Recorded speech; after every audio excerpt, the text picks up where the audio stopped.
Station, this is Houston. Are you ready for the event? Houston, this is Station. We are ready for the event. WBOI Radio, this is Mission Control Houston. Please call station for a voice check. Station, this is WBOI Radio. How do you hear me? WBOI in Fort Wayne, I think. We hear you loud and clear. How do you hear me on board the International Space Station? Loud and clear. You guys sound great. All right. Commander Kevin Ford and Flight Engineer Tom Marshburn, thanks very much for being with us today. You're welcome. Great to have you on board. Tom and I have put in almost a full day already of work, and we get to take a little time out once in a while and talk to folks on the ground. So it's great to be with you. We're here in the Destiny Laboratory and doing various kinds of things today. Some science going on and some maintenance going on, and we're happy to take any kind of questions you might have about what we're doing up here. Well, Commander Ford, let's start with you. Tell us about the mission of Expedition 34. What are you and Engineer Marshburn doing up there? Well, the whole purpose of the space station has always been to do as much science as we can. The microgravity environment, really zero gravity, if you will, it's a very unique environment to do things that scientists, in many cases, can only imagine doing on Earth. Science with fluids, for example, fluid dynamics, looking at bubble dynamics, doing studies on the way bones lose and construct their mass. We do some of that right now in the Japanese laboratory. We can use this as a test bed for spacecraft development. We've just been doing some stuff with robotically refueling spacecraft using spaceships that might fly up to a satellite that's already in orbit and refuel those. And we have lots of experiments on the outside looking at the universe, also looking nadir toward the ground, looking at the Earth that we aren't involved in. But on the inside, there are also hundreds of experiments that we are involved in every day. Combustion in the zero gravity environment and material science going on right above our head literally today. So just a lot of things that scientists want to do in this low gravity environment, and we're up here to do it for them. Certainly no shortage of science to be done on the station up there. It sounds terribly exciting. Engineer Tom Marshburn, I want to bring you in. Can you tell us a little bit about daily life on the ISS? Well, we've come a long way in our space program. The daily life is nice. Obviously, we're isolated up here in our space station. However, we've got great food. We've got plenty to drink and lots of busy work, or good work to keep us busy. And that's really great for keeping mental health as well. So we have a little bit of time off. When we do have some time, we'll look out the window. And that's usually how we spend our free time, take a lot of photographs. The view of the Earth obviously is just stunning, and it completely captures our attention whenever we have a free moment. Do you guys have any culinary favorites on the menu? Maybe special dishes that you'd prefer over certain others? Well, one thing we prefer is fresh food. We miss it a bit because we don't have any, except when your cargo vehicle arrives. And so we just got some fresh apples today. We've each enjoyed one of those. Other than that, tortillas are a favorite item. Put anything on it you want. My personal favorite is beef brisket, but there's all kinds of stuff up here. We also get some food supplied from the Russian side, and we've enjoyed that as well. A lot of us have, I think, this romantic idea about space flight. It's one of those jobs, we dream of as kids growing up. I certainly did. But I know you guys go through years of training before ever making it into space. But is that sense of wonder still a part of the job? Are there still good surprises that you find in day-to-day life up there? Well, the sense of wonder, I think, is even increased when you get up here.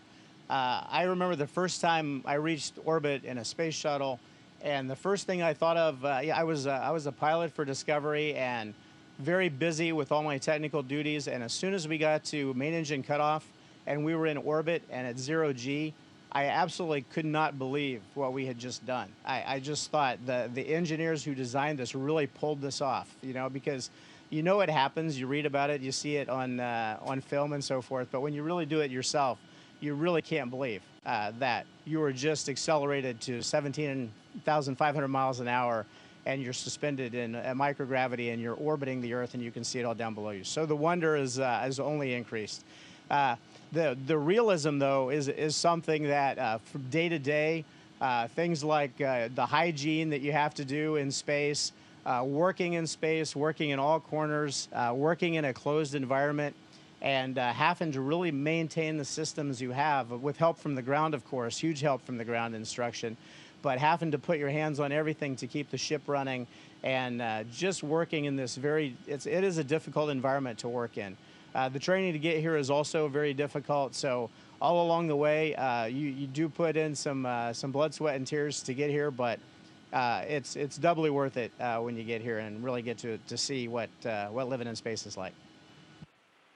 Commander Kevin Ford, you're a Hoosier boy and part of a long, long line of Hoosiers and Midwesterners who have helped kind of build and expand our knowledge of space. I have to ask, do you think your roots in this part of the country helped you get excited about space or helped to get you ready for this type of work?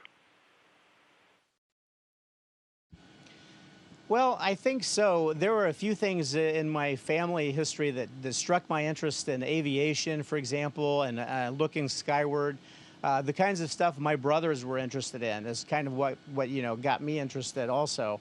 But I think we have a lot of technical history in Indiana. A lot of astronauts, for example, went to Purdue. When people hear that I'm from Indiana and that I'm an astronaut, they go, "Oh, you went to Purdue." And I went to Notre Dame myself, but Purdue has this very rich history.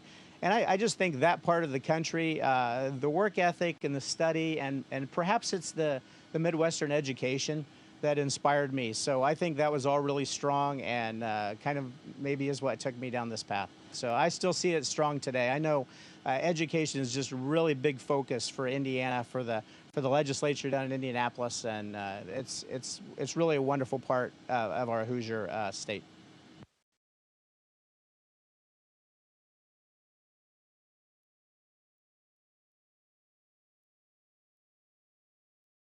Station, this is Houston ACR. We lost that client. Please stand by. We're going to reconnect their phone line.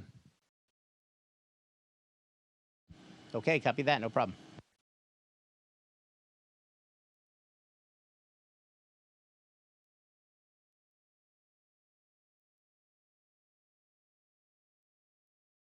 And station, this is Houston ACR. We'll try to reestablish that first client. We're going to pass you over now to News 14 Carolina. Please stand by for a voice check from them. Okay, going over to News 14. Copy that.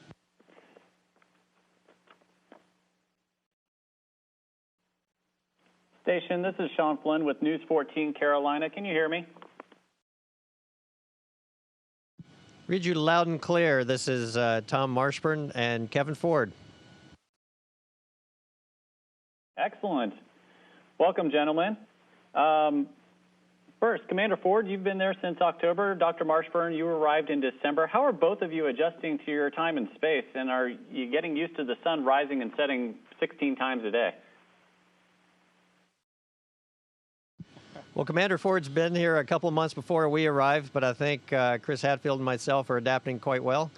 It takes the body about a month to get used to the zero gravity, I'd say. And about that long, maybe a little longer, to get used to the station environment, where everything's located and how the operations run. Despite all the training, the reality is always offers lots of new things, new opportunities, a lot of things to learn. But we're in full force now and getting a lot of work done, and we're really happy up here. For both of you, your previous experience in space was measured in hours. Now we're talking months. What's the biggest difference, and how are your bodies holding up?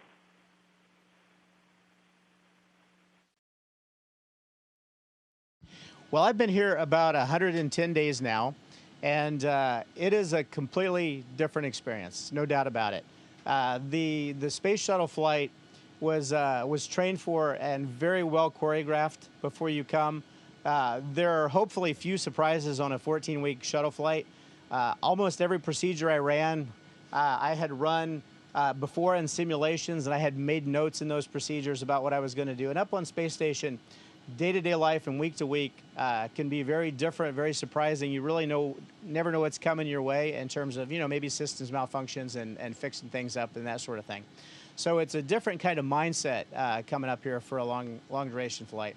And then, of course, just living here, when you set up camp, it's not a temporary sleeping bag. You're gonna be here for months on end, and you got to make yourself comfortable. Learn to do things efficiently. I'm still learning things. Tom and Chris are teaching me things in the spacecraft to make my days and life more efficient. And it's just kind of a chance to really learn to live in space. And you really do adapt to the different dimensions. For a while, you start to try to look at things in 3 dimensions and find new ways to do things. And then after a while, you just automatically do after a few months. So it's a very interesting thing to do. It's a very strange and novel environment, but one I loved spending time in. Well, I see you guys are tossing that apple around. You had a resupply ship land there yesterday with 3 tons of supplies. Any specific thing you were on there you were looking forward to most? Well, it is full of hardware. There are a lot of important things that are going to keep our vital, the station's vital functions going, but also experimental hardware. We're always excited about that when that comes up. There's a lot of work to be done. And in some ways, the space station is an assembly line. Some things come up. We work with the experimental hardware, with materials and such that come up, and then we were able to bring it back down on our Soyuz. So we were able to get a rapid turnaround of experimental results, and that's exciting. We probably each have a little bit of bonus food, a little bit of extra food that we like on there, and as you saw, just a little bit of fresh fruit that they throw in the hatch right before it launches, and so we get to enjoy that, and that's very special. Dr. Marshburn, we're monitoring your Twitter feed. You are seriously in the Twitterverse. You've taken some beautiful pictures up there, including the North Carolina mountains and the Outer Banks. What has been your favorite part, and have you been able to identify your hometown of Statesville or Davidson College, where you got your physics degree, or Wake Forest, where you got your doctorate in medicine? Well, the southeast United States is very unique, and where I grew up in North Carolina, and where you live now is a very unique place on the planet. One of the nice things about it is it's so green and so verdant there, even in the wintertime. That's a little bit hard to pick out the cities. I have seen Charlotte. I have seen the surrounding area, and I'm going to try to get a picture at night so I can say that I can pinpoint it exactly. But it's a beautiful place there, and we love to catch it as we go across the Piedmont area. It's a little bit more rare than I ever realized before. It goes by fast when we cross it as on our orbital track. But we all have our favorite spots. I love mountains. I love the southern part of South America, the Patagonian Mountains and the Himalayas when we go across there. But I'd suppose that we all have our favorite spots that we love to look at. I only wish I could get some of those, get a view of that. Our parent company, Time Warner Cable, is heavily involved in the Connect a Million Minds movement. Basically, we're trying to get more kids involved in science, technology, and math. How critical were these areas of study for getting you where you are today?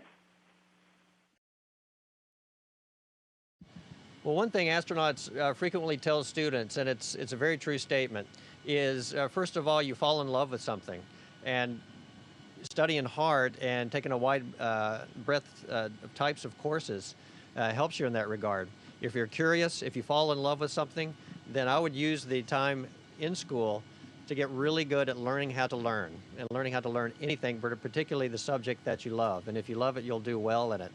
But maintaining a high level of curiosity, doing as well as you can in school so that you have the tools you need, then you're on your road to becoming an astronaut if that's what you want to be.